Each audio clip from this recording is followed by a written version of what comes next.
So hello guys, ये मेरा first blog है। तो इसको बहुत वायरल करिएगा और खूब सारे लाइक कमेंट शेयर और सब्सक्राइब करिएगा प्लीज़। तो आज मैं आपको बताऊँगी मेरी नर्सिंग की जर्नी के बारे में। ये 2 साल की जर्नी मेरे लिए बहुत डिफ़िकल्ट जर्नी है। इसमें मैंने बहुत कुछ खोया, बहुत कुछ पाया और बहुत कुछ सीखा। तो मेरी ये जर्नी स्टार्ट होती है 2023 से। 2023 में मैंने अपनी स्कूलिंग कंप्लीट करी थी, 12th। और उसी साल मैंने पहली बार यूपीसी नेट का एग्ज़ाम दिया था, जिसमें मेरे 200 में से 79 नंबर आए थे। क्योंकि एक तो मैंने अच्छे से तैयारी नहीं करी थी और उस टाइम पेपर पूरा इंग्लिश का आता था, पूरा इंग्लिश में मतलब आता था और मैं थी हिंदी मीडियम से। तो जितना हो पाया कुछ दिन तैयारी करके मेरा 12th वही था। वो आई थिंक फरवरी में 12th हुआ था और मई में पेपर था, मई की जून में पेपर था। तो इतना मुझे उस समय पता नहीं था नर्सिंग के बारे में, तो मैंने ऐसे ही एग्ज़ाम दे दिया। तो 79 नंबर आए काउंसलिंग के, तो मैं क्वालिफाइड थी आराम से। लेकिन मुझे लगता है इसमें गवर्नमेंट, उससे मुझे पता नहीं, मैं सोचती चलिए इसमें भी गवर्नमेंट साइड मिल जाए। मैंने काउंसलिंग कराई लेकिन गवर्नमेंट नहीं मिला। 200 में से 79 को कोई गवर्नमेंट मिलता है, लेकिन मुझे उस समय पता नहीं था सबके बारे में। तो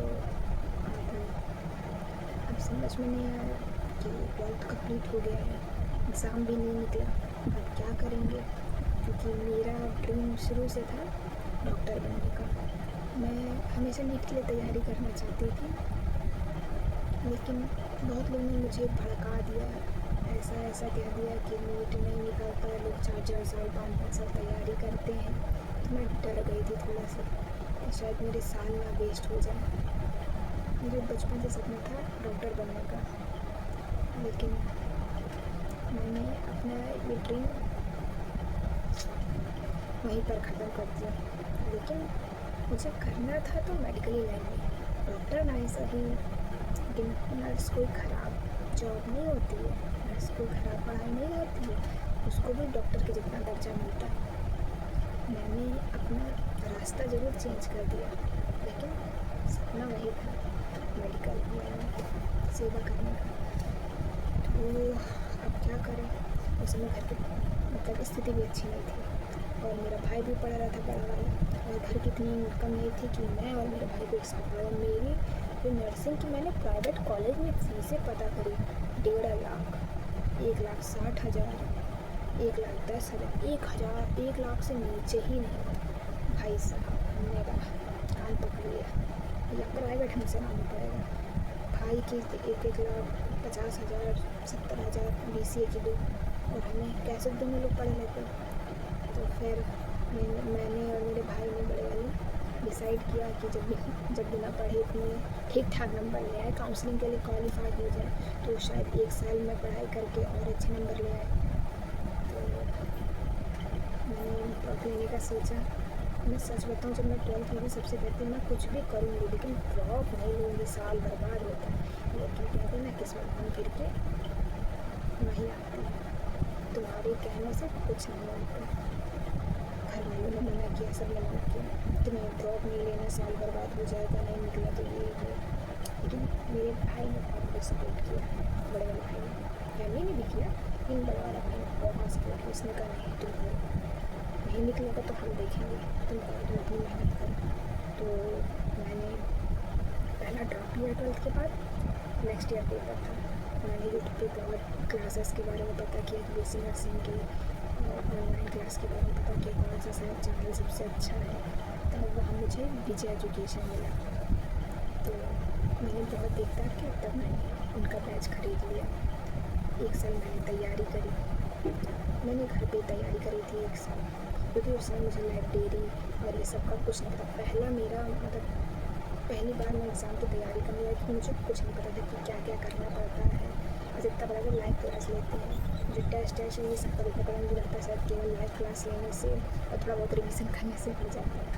लेकिन ऐसा बिल्कुल नहीं है। मैंने घर पे बस लाइव क्लास लेती थी, उसके नोट्स बनाती थी, और कभी कभार मन हुआ तो टेस्ट दे देती थी हमेशा। कल दूँगी टेस्ट, अभी मैंने रिवाइज़ नहीं किया है, कल दूँगी टेस्ट, ऐसे करके मेरे बहुत सारे टेस्ट छूट गए और इसी का मुझे फल मिला। मैंने अच्छे से तैयारी नहीं की थी और फर्स्ट अटैम्प्ट में मेरा नहीं निकला। मेरे 200 में से 112 नंबर आए।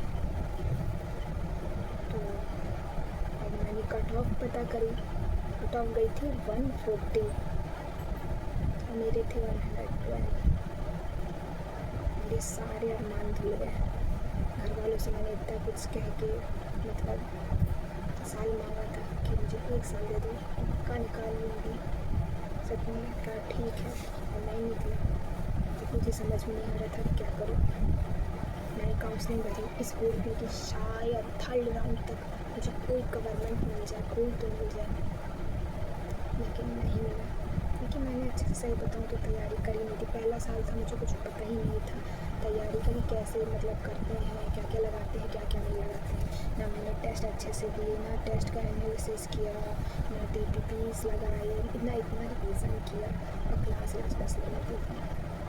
तो नहीं हुआ उससे मेरा सिलेक्शन।